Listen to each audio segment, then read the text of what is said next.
Dear students, स्वागत है आपका अपने YouTube चैनल मनोहारी मैथ्स में। आइए वृत्त के बाहर स्थित बिंदु से स्पर्श रेखाएं कैसे खींचते हैं उसे देखा जाए। अभी प्रीवियस वीडियो में हम लोग वृत्त की परिधि पर स्थित बिंदु से स्पर्श रेखा खींचना सीखे थे। तो इसमें भी क्या दिया रहेगा, सबसे पहले तो कोई वृत्त दिया रहेगा जिसका केंद्र हम निश्चित कर सकते हैं और जिसकी त्रिज्या दी रहेगी। मानिए कि त्रिज्या यहाँ पर 6 सेंटीमीटर मान लेते हैं, 6 सेंटीमीटर त्रिज्या है मान लेते हैं। तो इसमें भी एक केंद्र का प्रयोग करके और केंद्र का प्रयोग न करके, तो केंद्र का प्रयोग करके यहाँ पर देखा जाए। सबसे पहला यहाँ केंद्र का प्रयोग करके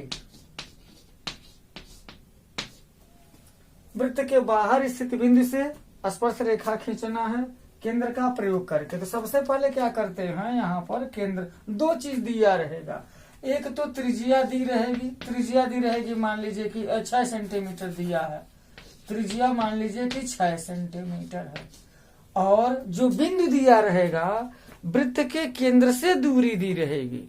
वृत्त के केंद्र से जो दूरी है मान लीजिए d बराबर प्रदर्शित करते हैं हम उसे। d बराबर मान लीजिए दे दिया हो 10 सेंटीमीटर दे दिया हो, कोई दिक्कत नहीं है। 10 सेंटीमीटर 12 सेंटीमीटर जो भी दे दिया हो। तो सबसे पहले हम क्या करेंगे, एक केंद्र मानेंगे। यहाँ केंद्र मान लिया, क्योंकि केंद्र का प्रयोग करके हमको बनाना, केंद्र बना देते हैं। और 6 सेंटीमीटर वृत्त की त्रिज्या है, तो हम 6 सेंटीमीटर का यहाँ पर त्रिज्या नाप लेंगे। 6 सेंटीमीटर हो गया। अब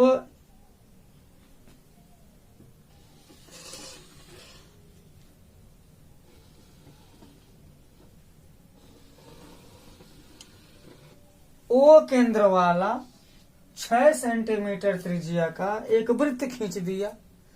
अब कहा क्या गया है, कहा यह गया है कि वृत्त के केंद्र से 10 सेंटीमीटर की दूरी पर कोई बिंदु P है। तो 10 सेंटीमीटर की दूरी पर हम बिंदु P ले लेंगे। इसमें कोई दिक्कत, ऐसे लेना, ऐसे लेना, इधर लेना, इधर भी हम ले सकते हैं, कोई दिक्कत नहीं है। 10 सेंटीमीटर नहीं, इसको 12 सेंटीमीटर बना लें। 12 सेंटीमीटर ले लिया जाए यहाँ से। तो 12 सेंटीमीटर की दूरी पर एक बिंदु हम ले लिए, बिंदु P। अब मध्य बिंदु तो इसका यहीं पर आ जाएगा। ऐसा करते हैं, इसको हम ले लेते हैं 15।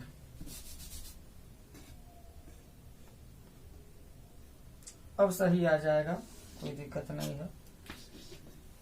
बिंदु P है 15। तो सबसे पहले क्या करेंगे, 6 सेंटीमीटर त्रिज्या का ओ केंद्र वाला एक वृत्त खींचा और वृत्त के बिंदु O से 15 सेंटीमीटर की दूरी पर एक बिंदु P निश्चित किया। अब बिंदु P से इस वृत्त पर स्पर्श रेखाएं खींचने के लिए क्या करना पड़ेगा, सबसे पहले PO का मध्य बिंदु प्राप्त करना पड़ेगा। PO का मध्य बिंदु कितना होगा, तो सबसे पहले क्या करेंगे, लंबार्धक तो खींचना पड़ेगा, तभी तो आएगा वो मध्य बिंदु। तो P को केंद्र मान करके PO के आधे से अधिक त्रिज्या लेकर के ऊपर और नीचे चाप लगाया। पुनः O को केंद्र मान करके उसी त्रिज्या से ऊपर और नीचे चाप लगाया। जो पहले खींचे गए चाप को बिंदु, यहाँ पर कोई नाम रख देंगे, किसी बिंदु पर काट रहे हैं, क्लियर कर दिया जाएगा। मानिए कि P है, वो है Q है मान लीजिए, और यह R है। अब ये जो हमारा जो PQ है, QR है, इसको मिला देंगे तो मध्य बिंदु हमको मिल जाएगा। मध्य बिंदु यम मिल गया। अब इसके बाद से क्या करेंगे, मध्य बिंदु जब हमको प्राप्त हो गया तो ये जो मध्य बिंदु है उसको केंद्र मान करके एक त्रिज्या लेकर के हम चाप लगाए, चाप नहीं अर्धवृत्त खींच देंगे। हाँ, यम को केंद्र मानकर, जब PO का मध्य बिंदु यम हो गया तो यम को केंद्र मान करके यमओ अथवा एमपी की त्रिज्या लेकर के हम एक यहाँ अर्धवृत्त खींचेंगे। ये अर्धवृत्त खींच देंगे, इसको लंबार्धक वाला वृत्त कहते हैं,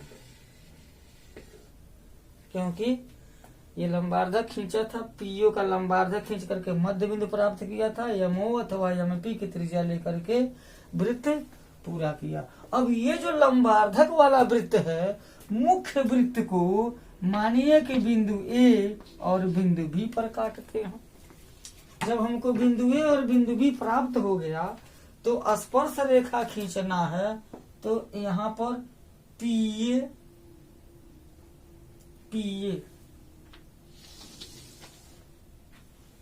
और पीबी, जो दो बिंदु हमको मिले हैं, पीए और पीबी खींच देंगे।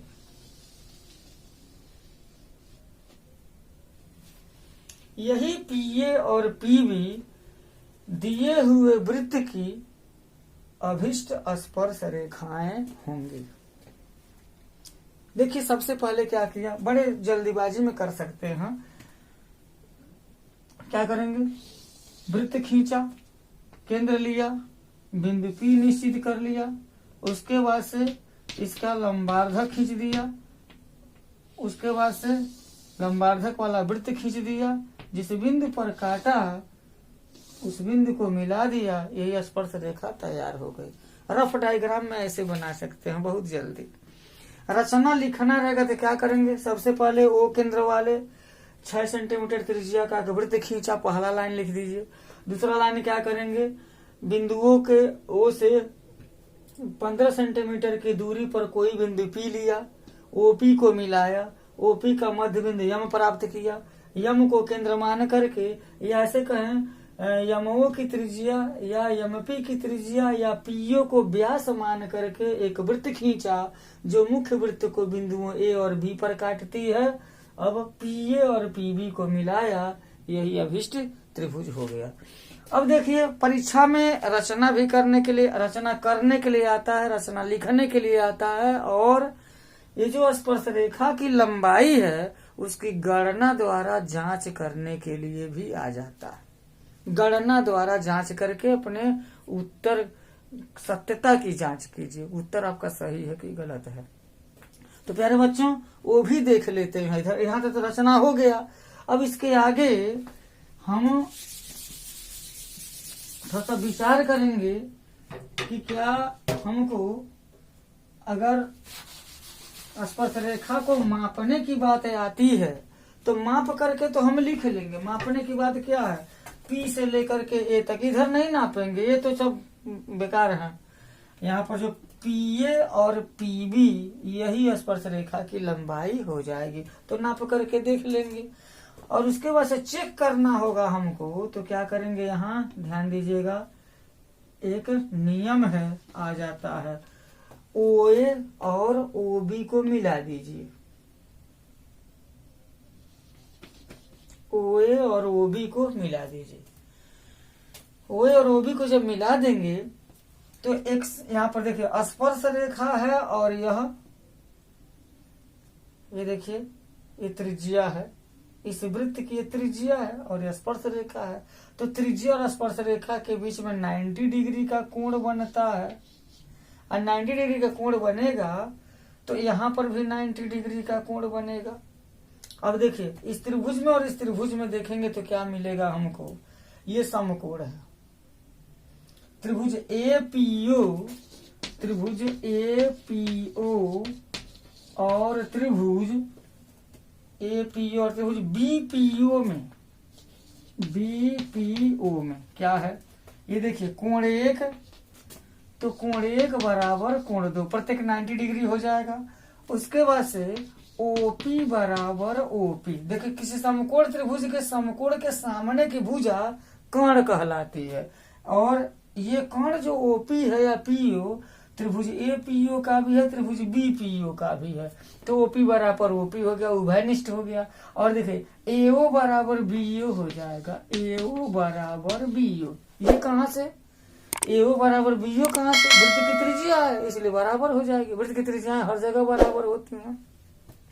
मतलब ये जो त्रिभुज है हमारा APO सर्वांग सम हो जाएगा त्रिभुज BPO के। जब त्रिभुज सर्वांग सम हो जाएगा तो उसके सभी अंग बराबर हो जाएंगे। मतलब क्या हो जाएगा, PA बराबर PB, CPCT से PA बराबर PB। इसका अर्थ ये हुआ किसी वृत्त के बाहर स्थित बिंदु से अगर वृत्त की स्पर्श रेखाएं खींची जाती हैं तो वे दोनों स्पर्श रेखाएं परस्पर बराबर होती हैं। किसी वृत्त के बाहर बिंदु से खींची गई दो स्पर्श रेखाएं खींची जा सकती हैं और दोनों स्पर्श रेखाएं परस्पर बराबर होती हैं। उसको सिद्ध कर दिया गया यहाँ से। इस पर प्रश्न भी आ सकता है। और एक बात ये भी है, यहाँ देखिएगा ये जो कोण है यहाँ, यह कोण इस कोण के बराबर होगा। मतलब ये हो गया कि बिंदु P पर जो APB बनेगा उसको PO समद्विभाजित करता है। ऐसे कह सकते हैं किसी वृत्त के बाहर स्थित बिंदु से स्पर्श रेखाओं के बीच का कोण का अर्धक केंद्र से होकर के जाता है। इस तरीके से कर सकते हैं हम यहाँ। और ये भी देखिए यह कोण इस कोण के भी बराबर होता है। तो अच्छा, अब हमको अगर स्पर्श रेखा की लंबाई नापनी है तो क्या करेंगे, कैसे नापेंगे। देखिए समकोण त्रिभुज APO में जब समकोण त्रिभुज है तो पाइथागोरस प्रमेय तो लागू हो जाएगा ना। देखिए यहाँ पर ये जो त्रिभुज APO है 90 डिग्री है तो यहाँ पर क्या पाइथागोरस प्रमेय लागू हो जाएगा। तो देखिए इसमें क्या मालूम, हमको R दिया था तो R 6 सेंटीमीटर मालूम ही है। और ये जो कर्ण है, कर्ण भी तो हमको मालूम था कितना, 15 सेंटीमीटर। तो ये आधार हो जाएगा, ये कर्ण हो जाएगा, बस ये लंब है तो क्या हो जाएगा, PA स्क्वायर बराबर कर्ण का वर्ग यानी कि OP स्क्वायर माइनस क्या हो जाएगा, OA का स्क्वायर। मतलब ये हो जाएगा कि स्पर्श रेखा की लंबाई बराबर हो जाएगी, मतलब PA स्क्वायर बराबर OP कितना होगा, D हो जाएगा, इसको D कह सकते हैं। OA कितना है, OA 6 सेंटीमीटर, 6 मत कहिए, इसको त्रिज्या कहिए, R हो जाएगा। मतलब स्पर्श रेखा की जो लंबाई होगी वो √D square minus R square हो जाएगी। इस सूत्र की सहायता से हम स्पर्श रेखा की लंबाई एक्यूरेट गणना कर सकते हैं। और वैसे नापने पर भी कर सकते हैं। नापने पर लिख करके छोड़ देते हैं, जब गणना कर लेंगे जितना आएगा उतना ही लिख देते हैं। क्योंकि कभी ऐसा माप दे दिया दशमलव में अगर लंबाई आती है, दशमलव में तो इससे नापना जो मुश्किल हो जाएगा। ऊपर से कितना भी बढ़िया से अगर हम बनाएंगे तो एक आध मिलीमीटर का तो फर्क पड़ ही जाना है। इसलिए एक्यूरेट गणना करने के बाद जो आता है उसको मात्रक सहित लिख दिया जाता है। तो डियर स्टूडेंट्स, इस वीडियो में इतना ही। एक बहुत ही महत्वपूर्ण रचना है, इसको आपने देखा। वृत्त के बाहर स्थित बिंदु से स्पर्श रेखाएं खींचना, जबकि केंद्र का प्रयोग करके। अभी नेक्स्ट वीडियो में हम लोग केंद्र का प्रयोग न करके कैसे रचना करते हैं उसे जानेंगे। इसे कृपया आप अपने इंस्ट्रूमेंट से उसको बना करके देख लीजिएगा, सही आता है या नहीं आता है। वीडियो अगर लाभ पहुंचाता है आपको तो थोड़ा सा भी अगर ज्ञान आपका बढ़ता है, ज्ञानार्जन होता है, तो प्लीज इसे लाइक कीजिए, शेयर कीजिए, कमेंट्स कीजिए और इस चैनल को सब्सक्राइब कीजिए। बहुत बहुत धन्यवाद। जय हिंद।